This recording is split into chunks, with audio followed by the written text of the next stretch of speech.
Olá, seja muito bem-vindo, muito bem-vinda ao Cuidado Idoso, um espaço criado com muito carinho para a gente conversar com você sobre saúde, bem-estar e qualidade de vida na terceira idade.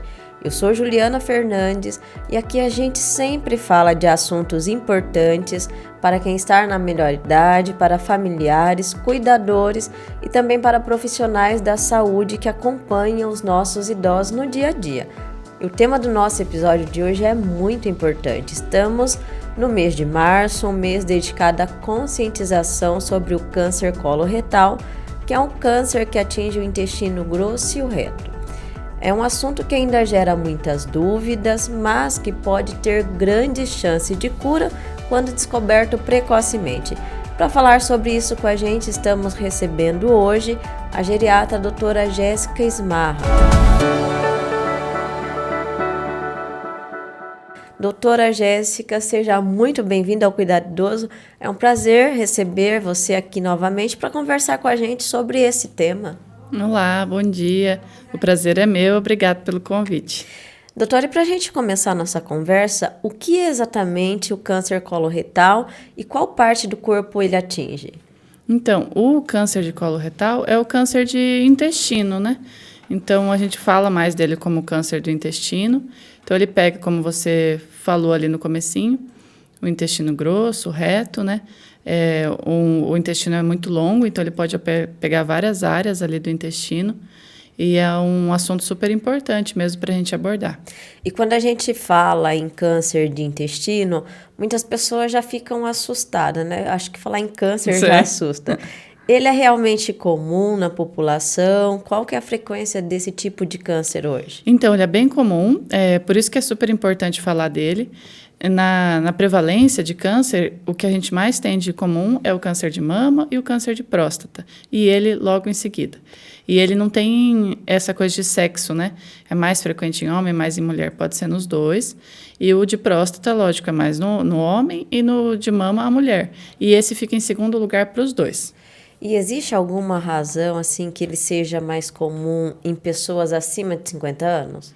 Porque, normalmente, ele é mais comum nessa faixa etária, porque a gente começa a fazer o exame nessa fase, né? Então, depois dos 45 anos que a gente começa, e ali começa, então, vir os diagnósticos. É mais frequente acima dos 40 anos mesmo.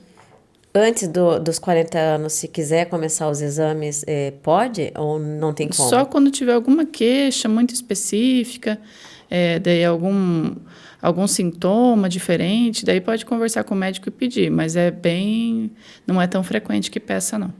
E existe algum fator de risco que pode aumentar a chance de desenvolver esse tipo de câncer? Sim, o câncer de intestino, ele é muito relacionado também a hábito, né? Então, o hábito saudável e os hábitos ruins também fazem com que a pessoa tenha mais chance de ter o câncer. Então, o cigarro, fumante, tabagista, aumenta as chances de câncer do intestino. O álcool também aumenta as chances de câncer de intestino e casos na família. A alimentação interfere nesse tipo de câncer também ou não? Sim, interfere. O que a gente tem visto mais é os alimentos ultraprocessados, né? Então, presunto, chips, essas coisas que às vezes a gente come, também não ajuda muito o intestino. E a carne vermelha em excesso. Então, assim, lógico, todo mundo tem que comer carne vermelha, tá tudo bem, né? Se não for alguma escolha da pessoa, tudo bem comer a carne vermelha. Mas tem gente que come muita carne vermelha e isso também prejudica o intestino. E para quem não come nada de carne vermelha, tem também uma ligação ou não? Tem o risco por conta das outras causas e da genética. Doutora, um dos grandes desafios desse tipo de câncer é que muitas vezes ele pode não apresentar sintomas no início, né? Isso, ele é silencioso, é um câncer que passa um pouco batido mesmo. Então, como todo câncer, a gente fica com medo, né? E normalmente as pessoas evitam um pouco de fazer o exame por ser um exame chato, não quero fazer, e a gente vai deixando, mas ele demora bastante para evoluir. Então, por um lado é bom, porque se demora, e se eu conseguir diagnosticar logo, eu consigo tratar também, né? Mas, ao mesmo tempo, passa batido também, porque as pessoas não vão fazer os exames. E mesmo assim, silencioso, quando ele começa a dar sinais, o que a pessoa precisa ficar atenta? Então, o que eu mais percebo na prática, as pessoas vêm muito no consultório por conta de sangramento no intestino.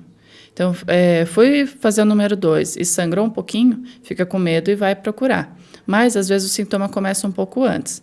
Então, o sangramento é um sintoma importante, sim, com certeza. Procura o médico mesmo, tá certo? Mas, o que a gente percebe também de mudança antes, e que tem gente, geralmente a mulher faz mais isso por conta disso, que a mulher fica mais atenta ao intestino. O homem não. O homem vai no banheiro, tem intestino bom e segue a vida. Ou tem ruim, sempre foi assim e segue. A mulher se incomoda mais com isso. Então, ela procura o médico. E, geralmente, a mudança do hábito intestinal. Então, eu sempre fui ressecada. Sempre tive constipação. E agora estou indo muito no banheiro. Nossa, está até estranho. Não estou tomando remédio, não estou fazendo dieta. Mudou muito o meu hábito intestinal. Ou meu intestino sempre foi um reloginho e agora travou de vez, não consigo mais ir no banheiro. Também é um sintoma. Então, geralmente, o sangue, essa mudança de hábito intestinal que a gente fala, a perda de peso. E o sangue nas fezes, ele pode ser confundido com hemorroida. Sim. E daí, se a pessoa confunde, não procura o médico, isso pode atrasar no tratamento. Sim, no diagnóstico e no tratamento. A hemorroida sangra também, a gente sabe, mas tem uma bolinha ali, né? Então, você percebe que tem alguma coisa ali errada. Ao se tocar, ao limpar, tem dor. E, geralmente, o câncer não dói. Então, ele é muito silencioso mesmo. Quando surge a suspeita, doutora, quais são os exames utilizados para investigar se realmente é? Para investigar, a gente pede a colonoscopia. Então, tem alguns exames de rastreio que a gente faz antes, mas a colonoscopia é quem diagnostica mesmo. Então, quando a gente vai fazer o exame, às vezes a gente faz a colonoscopia e dá uns pólipos, que a gente fala, que são umas verruguinhas no intestino. Até aí tudo bem, a gente acompanha isso. Mas se a gente deixa esse pólipo lá, com o passar dos anos, ele pode sim virar um câncer. Então, hoje em dia, quando a gente faz esse exame, o médico que está lá, que vê esse pólipo, ele tira e manda para estudo. Se for benigno, beleza, segue a vida, nada demais. Mas se for maligno, ali já era só uma bolinha, então ele já resolve. Por isso que é importante fazer. Então, geralmente a gente pede a colonoscopia. É um exame... Hoje em dia não é mais tão como era antigamente. Antigamente diz que doía, que incomodava, mas não, hoje em dia o exame é tranquilo. O que mais incomoda, eu acho que é o preparo, que o pessoal reclama, né? Que quando fala colonoscopia, muita gente já tem medo. Nossa. Na prática não é mais assim. Não é. Hoje em dia é super tranquilo. É um negocinho fininho que faz o exame, a finura de um fio de cabelo, então você nem percebe. O mais chatinho é ter que limpar o intestino antes. Então, você tem o preparo para fazer, né? Que você toma um laxante e tudo, tem que limpar o intestino, comer só coisinha líquida, leve, um líquido que eles dão para tomar. Então, isso realmente, você perde o dia ali, né? Pelo menos de preparo. Mas é só, depois, se der tudo bem, você vai ficar anos sem fazer. Doutora, eu ouvi falar também no exame de sangue oculto nas fezes. Isso. O que é esse exame? Esse é o exame de rastreamento. Então, a gente pede para toda pessoa acima de 45 anos, não importa se é homem ou mulher, a gente pede esse exame, é um exame de rastreamento. Então, é como se a gente fosse fazer cocô no potinho, igual era antigamente para ver verme, que a gente fazia quando era criança. É a mesma coisa, para o paciente é a mesma coisa, faz as fezes no potinho, leva no laboratório. E lá, com a tecnologia de hoje em dia, tudo a gente consegue ver se tem traços de sangue ali, e se tiver traços de sangue, aí tem que fazer a colonoscopia. Esse rastreamento ele é indicado mesmo se a pessoa não tem mesmo sintomas. Sem queixa, para todo mundo. Então, deu 45 anos pelo SUS ou no particular, a gente pede o sangue oculto em fezes para todo mundo. Ali já começa o rastreamento. E esse exame de sangue oculto, ele é repetido como a prevenção, por exemplo, que a gente precisa fazer todo ano ou não? Sim, a gente repete ele, porque como é uma doença silenciosa, tudo a gente acaba repetindo ele sim com mais frequência. Doutora, e caso seja diagnosticado câncer, quais são as principais formas de tratamento atualmente? O intestino, por ser um órgão longo, né? Então, dependendo de onde pega o câncer, de qual porção do intestino ali que está, a gente faz cirurgia. A gente não, né? O cirurgião faz a cirurgia, tira esse pedaço do intestino, costura ali e normal. Depois a pessoa pode ser que faça químio, rádio ou os dois. Mas normalmente a cirurgia é super resolutiva. Faz a cirurgia, depois, se não tiver nenhum linfonodo, nada afetando, né? Aí já resolveu. Em todo caso, é necessária a cirurgia? Na maioria das vezes, sim. Como que fica a qualidade de vida do paciente após o tratamento, doutora? Depois do tratamento, logo em seguida ali da cirurgia, tem a fase de recuperação, que realmente é mais complicadinha, porque o intestino é super importante para o organismo, né, para o corpo da gente. Então, lógico, fica um pouquinho alterado, né, a gente fica com diarreia às vezes, a alimentação também fica um pouco prejudicada, come mais líquido, coisas leves, então muda um pouco mesmo a alimentação e a qualidade de vida ali no começo, mas depois é vida normal.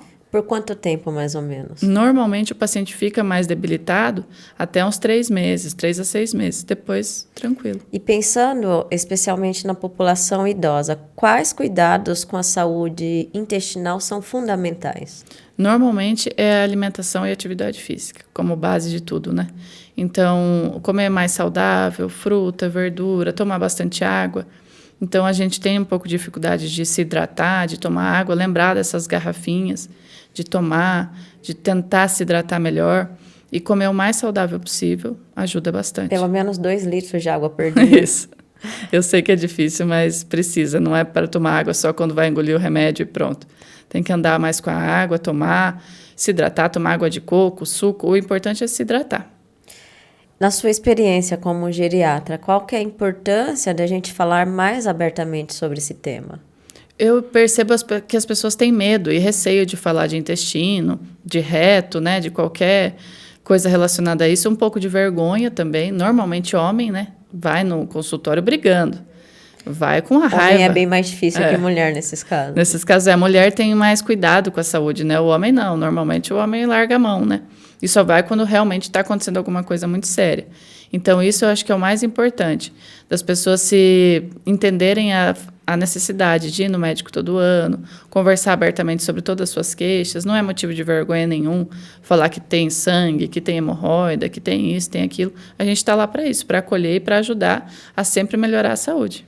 Doutora Jéssica, chegando ao final da nossa conversa, eu gostaria de te agradecer muito a sua participação aqui no Cuidado Idoso. E para encerrar, eu deixo espaço para que a senhora deixe uma mensagem de incentivo para os nossos ouvintes sobre a importância dessa prevenção e também já deixar suas redes para quem quer acompanhar seu trabalho, entrar em contato, tirar alguma dúvida. Então, a importância que eu mais vejo hoje em dia na prática, né, é esse cuidado com a saúde, então estar atento às mudanças do organismo, às mudanças do corpo, que o nosso corpo é o nosso templo, né, então a gente tem que cuidar da nossa saúde. Então, se alimentar de forma saudável, fazer uma atividade física, uma musculação é essencial para a saúde, para o envelhecimento saudável e a hidratação. Esses são os pilares. E depois disso, o cuidado, passar todo ano no médico, renovar suas receitas, lógico, é importante, mas a consulta em si, com tempo, com dedicação e atento a todas as queixas do paciente também é super importante e isso muda a vida mesmo da pessoa. Então, acho que é mais isso. Doutora, mais uma vez, muito obrigada pela sua participação, pelas orientações e por compartilhar essas informações com a gente, né? E é isso, gente. Falar sobre prevenção é fundamental, porque quando a gente tem essa informação, a gente também tem mais chance de cuidar da saúde no momento certo. Eu quero agradecer também a você que esteve com a gente em mais um episódio do Cuidado Idoso. Já aproveita também para curtir esse vídeo, se inscrever no canal da rádio no YouTube, ativar os sininhos das notificações, assim você fica sabendo sempre que tiver conteúdo novo por aqui. Claro, deixe seu comentário, compartilhe esse episódio com familiares e amigos, porque informação de qualidade pode ajudar muita gente. Abraço a todos e a gente se encontra no próximo Cuidado Idoso. Feita pra você.